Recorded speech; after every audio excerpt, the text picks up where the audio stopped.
Hey, Chicago Fire fans and soccer fans. This is Nick with your next episode of Feed the Fire, where we are looking at all things Chicago Fire FC. And in this, our third episode of our new show here, we are looking to evaluate the current roster ahead of the 2023 season and looking at a few of the off-season moves.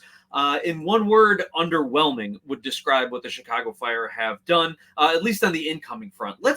Let's look at the outgoing transfers over this season, because this is where the Chicago Fire actually made headlines and really did some nice business. The biggest one being John Duran, an $18 million transfer, which can get up to $22 million, a transfer over to Premier League club Aston Villa, and that is huge, considering that the Fire signed him even before he was 17 years old, and then brought him in, barely played, got a handful of games and a really good run of form. I want to thank the Toronto FC defense for when Duran had that brace. And I really think that's what Aston Villa said. Wow, this kid's something special. So John Duran goes for up to 22 million over to England, and the Fire got some cash sitting around. So let's see what they do with it.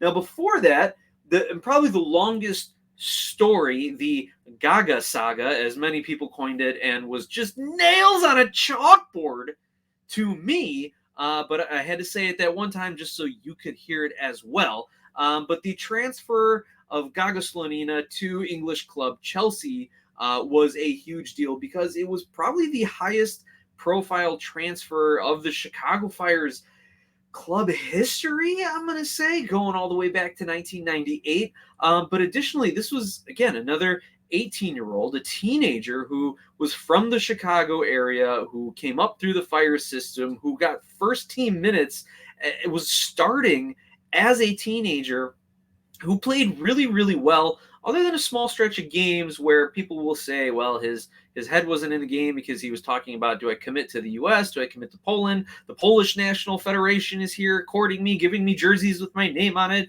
coming to see me play, this and that. Or also, he didn't know where his club future was going to be. Everyone knew the Fire were hearing offers from all over the world for him, but mostly in England. But hearing offers, so that really kind of gets to an 18-year-old who has, lived at home, played with one club most of his career, and all of a sudden is being sold for, $10+ million to one of the biggest clubs in the world. So that really kind of hurt his in-game play, his in-season performance. There's about 3 or 4 games there where he didn't look sharp, and there were 2 games where he could be. If you're that kind of person, you blame him for losing you a couple matches. But again, we're losing our starting goalkeeper here, Fire fans. So the best striker is out. The best goalkeeper is out. Other little bits of business that they did in the offseason, they declined the option on Andre Reynolds, a defender. Jonathan Bornstein went out of contract. The Fire did not re-sign him. As a matter of fact, though, Johnny Bornstein got re-signed to a club in Honduras, where he is extremely popular, because way back when he played with the United States men's national team, a goal he scored in World Cup qualifying, I want to say it was against Costa Rica, but I forget exactly, eliminated that team and allowed Honduras to get into the World Cup in 2014. And so everyone in Honduras loves Johnny Bornstein, and so he's going to go play a year down there and make a few bucks, be a B-list celebrity, maybe an A-list celebrity, depending how big their national team culture is. Good for Johnny Bornstein, but I anticipate he will be back in the United States within the next year, probably coaching. He was working with Northwestern University as an assistant coach while he was playing with the Chicago Fire, working towards his Class A license. So I would expect Johnny Bornstein to be back in some level in MLS or USL as a coach in the not-too-distant future. Also, Boris Sekulic was out of contract, and Sekulic, decent player. Same thing with Stanislav Ivanov.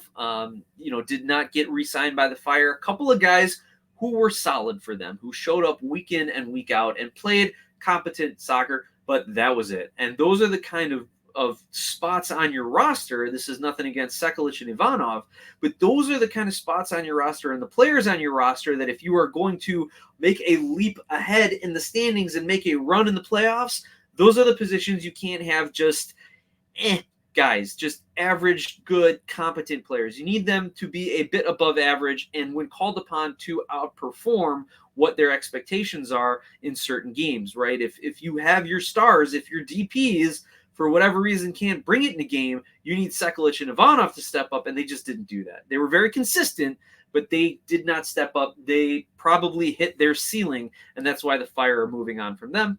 And then John Espinoza also agreed to part ways with the Chicago Fire. Mutual parting of the ways, even though Espinoza was a bit of a head case. The Fire probably could have terminated his contract, but they would have had to pay him some money for that. Couldn't move him because of his personal problems and issues, spouting off stuff on social media about I want to transfer, I want out of here, blah, blah, blah. So they knew they were already negotiating from a position of weakness, so they just mutually agreed to part ways, probably the best way to resolve that. So we have lost Fire fans.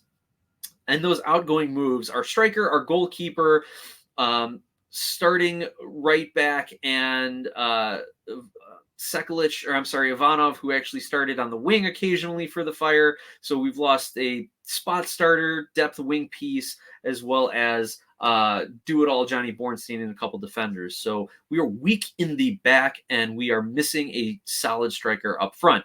So the Fire went out and filled those spots in the offseason, right? Kind of. They went out and signed the following. They got Jonathan Dean, a defender from the Birmingham Legion in USL, only 25 years old, on a 1-year deal with 2 years of club options. So it's a very friendly, club-friendly deal here.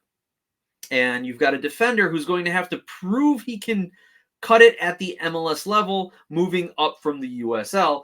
This is not an insult to the USL, but generally speaking, MLS is of a higher quality. It's a little bit of a different style, I would say, than some of the USL matches that I've watched. But regardless, he's going to have to prove that he belongs on an MLS first squad, senior squad, and to prove that he belongs as a starter week in and week out. And he's going to get opportunities because the Fire are thin in the back. They bring in goalkeeper, 29-year-old Jeff Hall. Previously, he was playing for Degerfors IF in Sweden, where he spent his entire career in Sweden. And again, he's got a 1-year deal with a couple club options after it. But what's great is he's taken up a domestic spot. There was a lot of buzz that why are they signing an international goalkeeper? If you know anything about MLS roster rules, you don't waste an international spot on a goal. He's actually from Bartlett, Illinois. His youth club was Sockers FC in Chicago. So he, as far as I know, is considered to be a domestic player in the Chicago Fire roster builders that actually didn't screw this one up as bad as people initially thought. But it's great because you've got Chris Brady, again, another teenager. You've got Jeff Hall, and you've got Spencer Ritchie, who's relatively young for a goalkeeper at age 30, but has bounced around and been the perennial backup. So those are your 3 guys in your goalkeeper pool. I would give Brady the start at the beginning of the season, though knowing how the Chicago Fire are, they'll probably have Hall start or Gall start, and then wean Brady into it, build him up to it for the second half of the season, and we'll go from there. Did they add another defender? Yes, Arnaud Soquet. He'll be 31 years old when the season starts. Came over on a free transfer, so decent little bit of business there for the Chicago Fire. Again, getting a solid defender on a free transfer. His prior club was Montpellier over in France's Ligue 1, and he's coming over on a 3-year deal. So this is one of their longer-term moves. It looks like they want to be able to hang on to him and have him be around. But, when he's 33, 34 years old playing as a defender in the MLS, we'll see if his legs keep up. I wonder if they sign him at a 3-year deal in order to keep the money down, but then he'll end up retiring after 1 or 2 years. Maybe they backloaded some of the money and will buy him out. Who knows? Remains to be seen. But for the time being, Arnaud Soquet is on a 3-year deal, 31-year-old defender with the Fire. The last signing, Marin Haile Selassie, a 23-year-old winger on loan from sister club FC Lugano. So he's on loan for 1 season and has a purchase option. So we'll see if he fits in with this group of wingers, if he can click with Shaqiri and Gutierrez, if he can play a little 1-2 with Shabilko or whoever ends up being the first choice striker. Otherwise, they'll send him back to Lugano. I do like the fact that the club is making a lot of moves with FC Lugano and kind of moving some players around, moving some accounting figures around to get them off the books in the MLS. But we'll see if Selassie is actually going to be a proven MLS player. Looking at what we have right now on the roster, Fire fans, my predicted starting lineup, and again, I haven't watched a lot of the preseason. I haven't been following a lot of injury reports to this point. I will admit that, but just to throw out some names, and let's get a conversation going here, either on YouTube in the comments, or if you want to email me, glasshousesoccer@gmail.com. Let me know, or when I tweet the video out, when I tweet the link out, we can get a conversation going on Twitter as well. But let's throw some names out here, and I'm assuming Ezra's going to roll out that same 4-2-3-1 formation that he did just about every single game last season. You want to hear me rant about that? Go back and listen to episode 2. So my predicted 4-2-3-1: Chris Brady in the net, Arnaud Soquet and Miguel Navarro as your wingbacks, Carlos Turan and Rafa Chijos as your center backs, unless Wyatt Omsberg all of a sudden has had a brilliant preseason and recovered from his injury. Your D-mids, no changes here: Federico Navarro, Gaston Jimenez. Your attacking midfielders, Xherdan Shaqiri, Brian Gutierrez, and Jairo Torres, though depending on Torres's fitness and health and how he's having his preseason, I could see Chris Mueller slotting in there for him. Again, keeping things the same as last season. And then as your striker up top, Kasper Shabilko, or who knows, maybe Victor Becerra impresses. Maybe they bring in a new striker. And speaking of bringing in a new striker, they've been trying to do it, which is, nice. They've been close, but as they say, close doesn't count unless it's horseshoes or hand grenades, and we are playing Major League Soccer here. Being close with your signings doesn't help anybody. Like, this is, to me, as a University of Illinois graduate and follower of that basketball team, this is like, oh, we almost had that 5-star recruit, or, oh, we almost had that big name from Chicago who transferred to another, who ended up signing with another school. Rats. We've almost had all these great guys, and the Chicago Fire have almost signed so many players. It's starting to get annoying, right? Are they just trying to justify their jobs? In my last position, I kept reminding my team, do not confuse activity for productivity. And right now the Fire are being active, but not productive. So who have they been rumored to sign? Israeli striker Aaron Zahavi, a 35-year-old striker, definitely a short-term move. Better not be a DP, but given the roster rules, if their transfer fees are over $2 million, then I think they have to be a DP. Again, maybe we'll do an episode specifically on roster rules and roster construction, but generally speaking, if their transfer fees over $2 million, they're going to have to occupy a DP slot.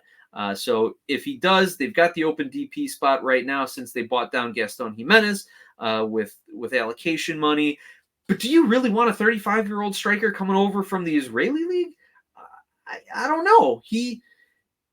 Here's the crazy thing, though. From 2020 through 2022, he was playing for PSV Eindhoven and had 22 goals in 50 matches. Not a bad record in a decent league. However, that was through 2022. He's coming over from the Israeli league. I don't know if it's going to translate well. And again, only 50 appearances in 2-3 seasons with PSV Eindhoven doesn't really give me confidence that he's going to play a full 34 matches for the Fire, plus Leagues Cup, plus, God forbid, the Fire make the playoff. Then they've got to win maybe a wild card and then play a 3-round. That's a lot of soccer for a 35-year-old striker. I don't know if they were to sign him.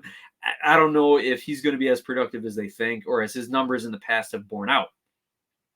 I was actually pretty excited to hear the Fire were rumored to sign Greek striker Georgios Koutsias, or Yorgos Koutsias, as I try to put my own ethnic spin on it. Yes, I'm Greek. There will be a lot of Greek references throughout the course of this podcast. This is a 19-year-old Greek youth international, came up with PAOK, P-A-O-K, which is a top club in the Greek Super League. I really like that they're pursuing this player. He's young, and it gives them a lot of options on what to do with him because of his youth. He could be a long-term solution here. You could bring him in on a couple years and then sign him to a 3, 4-year deal with some options, and he could be your striker for the next 5 years. You can use the U22 initiative spots on him if he's worth it. You could make him a DP then if he is proving to be worth it at age 22, 23. Keep him even longer. Could be one of your like modern era career Chicago Fire players if all goes well. Or he could be the next John Duran, be a huge success in a short time in the MLS, and then you sell him for another tens of millions of dollars, right? When you sign a young, promising striker like that, there's so many options. I just wish they could get this deal done. They also struck out with Brazilian striker John Kennedy playing with Fluminense, another 20-year-old young striker. Talks have failed. They also failed to sign another Brazilian left back, Kaique, 19-year-old, but apparently nothing developed out of that. You're just getting some reports coming out from some South American newspapers there. So looking at these recent swings and misses by the Fire, and maybe the Koutsias deal is not totally dead. I hope so. Lord, let's make it happen. Let's bring another Greek to Chicago. The Chicago Fire office is either smart enough to know that their positions of immediate need are striker and outside back, but they're just not good enough to get the deals done. So they either suck at their job, or is there someone on Chicago Fire too who is ready to step up? Now, they recently signed Jake Fuderer to a Fire 2 deal. Now, he's a left back, played at DePaul University here in Chicago. He was second and third team Big East for the last 3 years, led DePaul in points. So when your left back is leading you in points, it doesn't say much about your program, DePaul, but it does say that he may have the skill set to translate to the pro game here in Major League Soccer. Also, he's from Glenview, suburbs of Chicago. Shout out to where my in-laws live. And so maybe the Fire are doing some local scouting, whether at DePaul or whether they've been tracking him from his youth ranks previously. So he could be a guy that they rely on to step up and provide some defensive depth. Also, I anticipate the Fire are going to kind of go for that youth movement, right? You already have Brian Gutierrez, 19 years old, Jairo Torres, 22. John Duran was 19. Had they not transferred him, he'd have been your starter. Carlos Turan, 22. Wyatt Olmsberg, 24 years old, not terrible for a center back. And goalkeeper Chris Brady, who's 18 years old. We also, speaking of guys on Fire 2 who can step up, have Victor Becerra, who is 23 years old, and in 16 appearances for Fire 2, had 8 goals. Now, Victor Becerra was a guy who was bouncing up and down between Fire 2 and the senior club. So he had maybe a couple appearances for the senior team. Yep, according to Wikipedia here, 5 appearances for the senior team, but no goals. But a lot of those were kind of token appearances. I think he got a shot in the U.S. Open Cup. But he's a guy who I think the Chicago Fire are going to look to step his game up and maybe play alongside Shabilko or become the lone striker up front, since they have not been able to get any other big international signing on the books and done. So look for Becerra, look for Fuderer, and look for any other Fire 2 player to step up, some names that you may not have heard. So let's take a look at some of the criticism now, right? They've been missing. They haven't been able to make these big signings, but yet there seem to be developing a bit of a pipeline of youth talent, either through local signings and scouting or through the Fire Academy, through their MLS Next Pro team, Fire 2. I can only assume that's why George Heights is still here. I can only assume that Joe Mansueto is saying we're building towards a sustainable line of talent, a sustainable source of players and development, right? You can't go and just look at every other team around Chicago. You can't sustain success by just going out and signing everyone in the free agent market. Then again, the Chicago Bears would actually have to have success first before they can sustain it. Anyway, we digress. That's for another podcast. But I think that's why Heights is still here. I mean, he's relying on his youth team. He's building an academy. He's building a second team. He's getting some of these guys acclimated to the first team. And that, to me, that's the only reason why Heights would still be here, because he's missing on everything else, right? His coach Ezra Hendrickson has to prove a lot more. His coaching staff still has a lot to prove, and he, as a signing of international players, has a lot. Now, maybe also Mansueto likes him because of how he's managing things between Logano and the Fire, but I don't know too much about those inner workings. I don't think anybody does. So that could be another plus or pro for why the Fire organization is keeping around George Heights. Now, if that's the reason, I have heard people suggest, and I kind of like the idea myself, that, okay, then move him into some sort of like director of operations kind of a role, and let him handle the business side of that. Or like, maybe it'd be looking like a demotion, but you make him like director of all Fire Academy and youth programs, and then have a kind of funnel and uniform ideas running through the entire Fire youth program to get him to the senior club. And then he can still kind of have that working cooperation with FC Lugano overseas in Switzerland. And then you bring in someone to just kind of be your senior team director of player signings or something of that nature. It's an interesting idea. I kind of like it, because then you can let people kind of focus in on their talents and what they're strong at. But, you know, Mansueto's only in his third year as the main owner, so we'll see what he's looking for this season and how short of a leash Heights and Hendrickson are on. Because before he starts dumping more money on Xherdan Shaqiri level type transfers, he's going to need to see some results. And with that, I am going to wrap up our episode. We went past the 20-minute mark, which is my usual goal, but I'm all fired up here talking Chicago Fire fans. So if you like it, make sure you subscribe, download wherever you get your podcasts. We're on YouTube, Facebook, and Twitter, all at Glasshouse Soccer, and you can email me, glasshouseSoccer@gmail.com. I want to thank you, and we look forward to having you tune in to the next episode.